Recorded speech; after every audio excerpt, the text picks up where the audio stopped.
the Iranian regime, a vicious group of very hard, terrible people.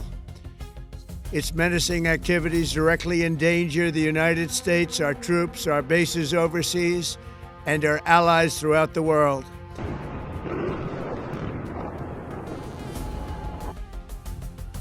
Zero to 14 hours local time.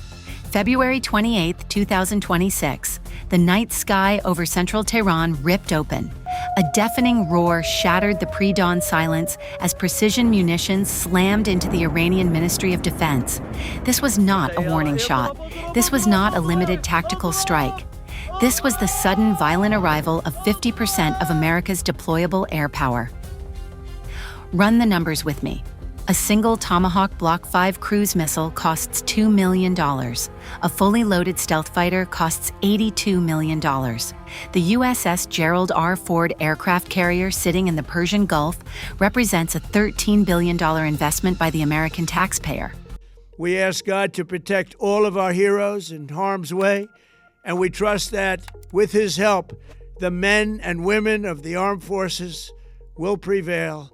We have the greatest in the world, and they will prevail. To the members of the Islamic Revolutionary Guard, the armed forces, and all of the police, I say tonight that you must lay down your weapons and have complete immunity, or, in the alternative, face certain death.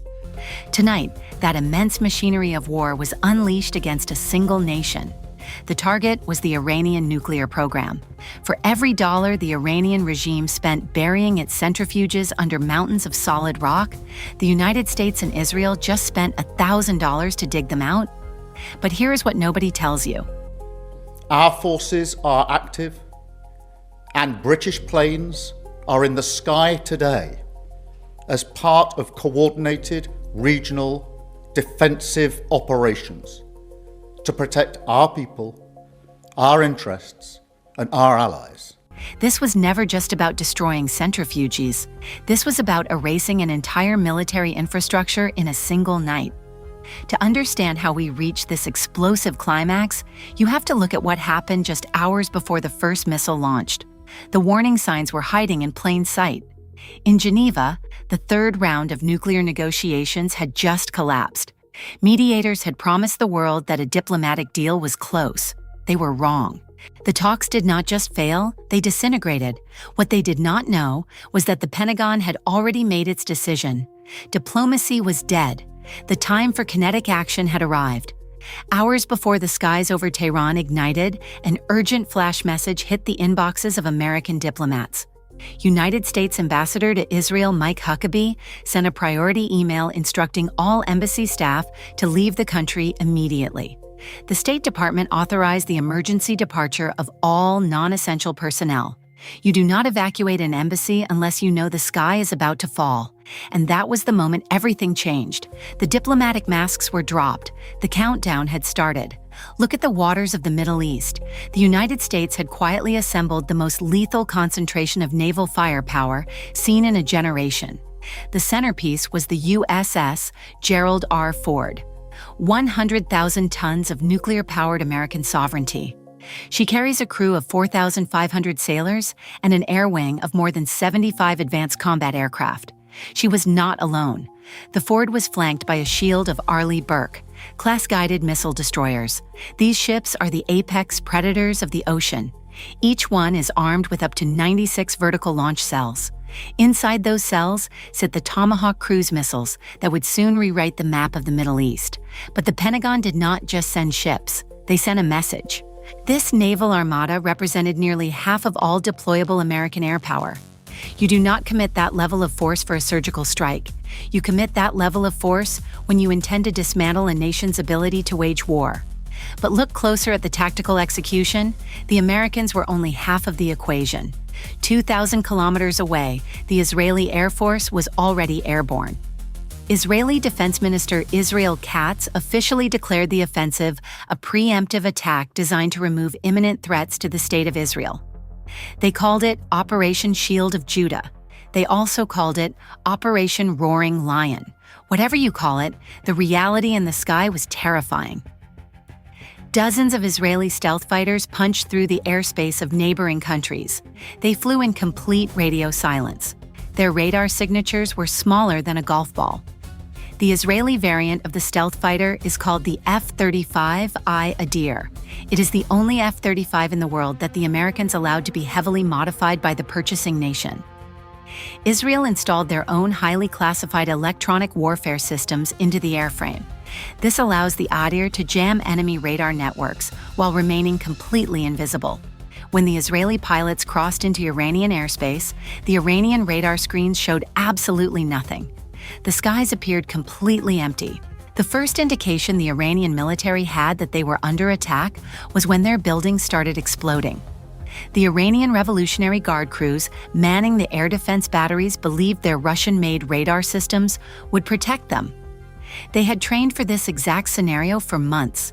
What they did not know was that they were already dead. The stealth fighters had locked onto their coordinates before the Iranian operators even finished their coffee. Then, the order was given. The sky rained fire. Missiles struck central and eastern Tehran with devastating precision. The targets were not random. This was a systematic decapitation of the Iranian state security apparatus. The presidential building complex went up in flames. The Ministry of Intelligence was gutted. The Iranian Atomic Energy Agency headquarters took direct hits. But the most critical target was located 30 kilometers southeast of the capital, the Parchin military complex. This highly secretive facility had long been suspected of housing the most sensitive aspects of the Iranian nuclear weapons program. Intelligence agencies knew that Iran was using Parchin to test high-explosive detonators for nuclear warheads. To destroy a facility like Parchin, you cannot just use standard cruise missiles.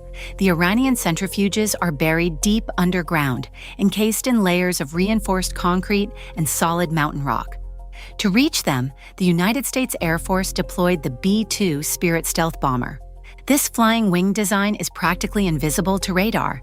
Each bomber costs over $2 billion, but it is not the plane that does the damage. It is the payload.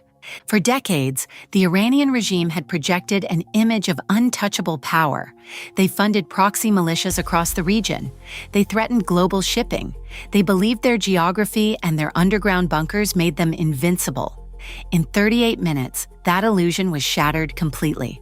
While the fires were still burning in Tehran, the political shockwave hit Washington. President Donald Trump released an emergency video statement to the world. He did not mince words. He officially announced that the United States had commenced major combat operations against the Islamic Republic of Iran. He called it a massive and ongoing operation to eliminate imminent threats and prevent Iran from acquiring a nuclear weapon.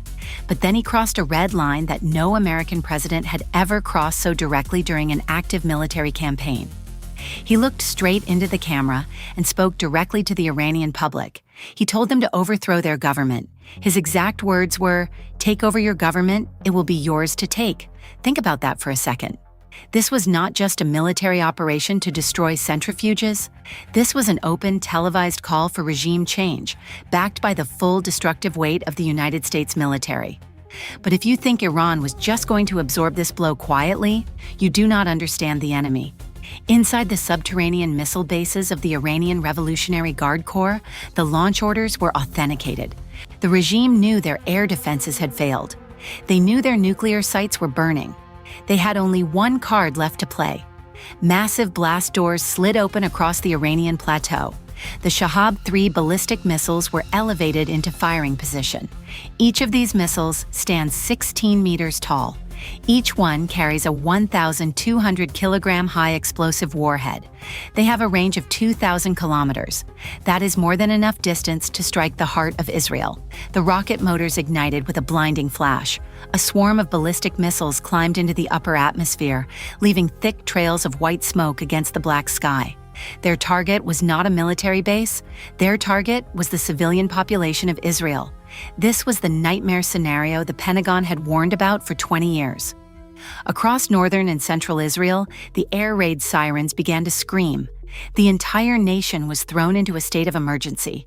Educational activities were banned, public gatherings were outlawed, hospitals were ordered to immediately move their critical operations and patients into fortified underground facilities. Israel closed its airspace completely. Neighboring Iraq slammed its airspace shut. Kuwait suspended all commercial flights. The entire Middle East was locking down. Inside the Israeli Air Defense Command centers, the radar screens were saturated with incoming hostile tracks. The Shahab-3 missiles were plunging back into the atmosphere at 7 times the speed of sound, but Israel was not defenseless. The Arrow-3 missile defense system roared to life. This system does not wait for the enemy missile to get close. It fires an exo-atmospheric kill vehicle that intercepts the ballistic missile out in the vacuum of space. Each Arrow-3 interceptor costs $3 million.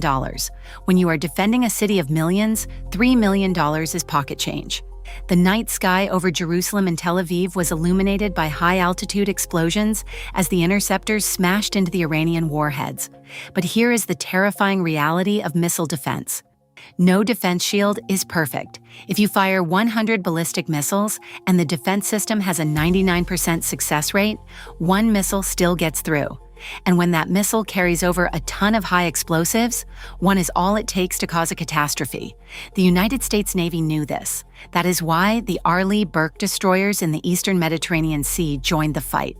They launched Standard Missile-6 interceptors to help shoot down the Iranian barrage. The SM-6 is a $4.3 million piece of flying supercomputer. It can track and destroy a ballistic missile falling from the edge of space. American sailors and Israeli air defense operators were fighting side by side, connected by digital data links, battling a swarm of Iranian missiles in real time. It was a masterpiece of technological integration. Let us look closer at the naval strategy. The USS Gerald R. Ford is protected by the most advanced radar system ever put to sea.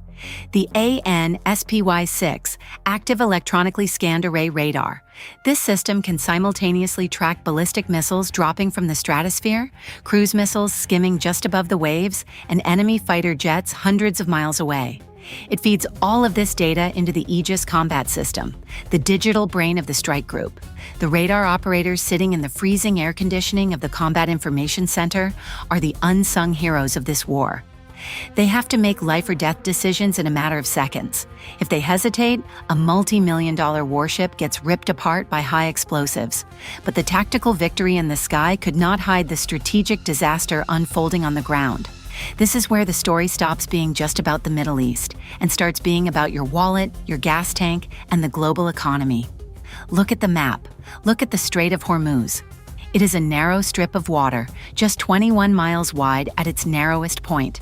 1/5 of the entire world's daily oil supply passes through that specific choke point every single day. For decades, Iran has threatened to mine the strait and sink commercial tankers if they were ever attacked. The United States Navy maintains a constant presence in the region specifically to prevent that from happening. But now, the red line has been crossed. Major combat operations are underway. The Iranian regime is fighting for its very survival. They have nothing left to lose. The Iranian Revolutionary Guard Navy operates a massive fleet of high-speed attack craft. These are not traditional warships. They are small, heavily armed speedboats designed for swarm tactics. They pack multiple rocket launchers, heavy machine guns, and anti-ship missiles onto a fiberglass hull. Their strategy is simple: overwhelm the American defenses with sheer numbers. If 50 speedboats charge an American destroyer simultaneously, the automated defense systems might shoot down 49 of them. But the 50th boat will smash into the side of the hull and detonate a massive explosive charge.